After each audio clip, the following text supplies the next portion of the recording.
I have been an athlete since the age of 8. I used to swim 20 plus hours in the pool every week when I was at school. When I moved to uni, I eventually switched to open water swimming, and then eventually I switched to triathlon after competing in my first one last year and loving it.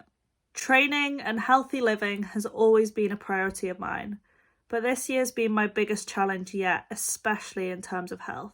In January, I'd just come off the back of winter training and I was chasing 10k run PBs. So what's happened? Well, in February, I got COVID, and after I'd recovered from that, I started to develop these symptoms. And I was in so much pain. I was in and out of hospital. I was on dihydrocodeine, which is a pretty strong painkiller. And I was so bloated and swollen. I had scans, bloods done. They thought I could have had a cyst, and the scans came back clear. They thought I could have had PCOS, and my bloods came back clear. So basically, I'm in a waiting game. So I'm currently waiting on a surgery to diagnose whatever these issues are. But it's left me feeling so hungry to train.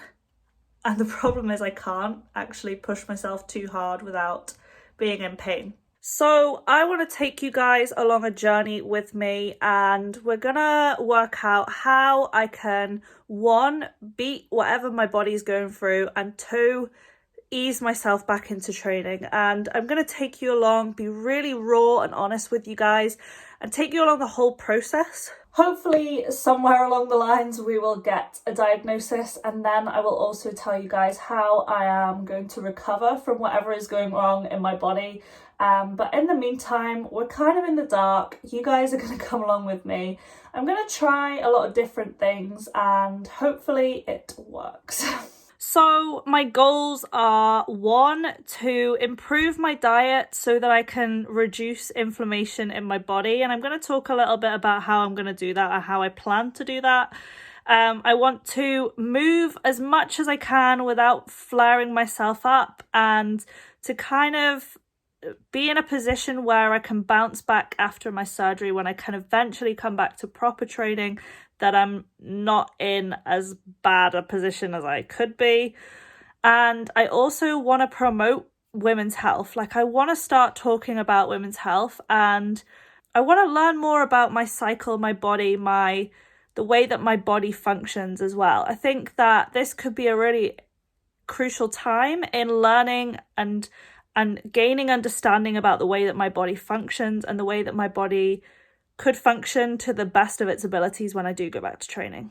So there we have it. I hope that you would like to stay tuned on this journey. I want to read every book I can about my body. I want to get clued up on how I can help it.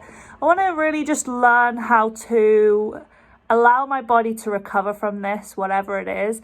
And if it is what doctors think it might be, then I also want to share and educate on women's health and just be really honest about my journey, because I think that we all need to be a little bit more open on social media. So I don't want to just show the highlights and the big highs, but I also want to show the lows. So if you want to come along this journey with me, then please hit that subscribe button and click the notification bell to be notified every time I post a video, and give this video a thumbs up and maybe share it with a friend who you think it might be helpful for. I was really inspired by Lucy Charles Barkley's journey from her injury and how quickly she bounced back. And so I want to really help other people to be inspired, to do the same. So please come along this journey with me, and I will see you guys in the next video.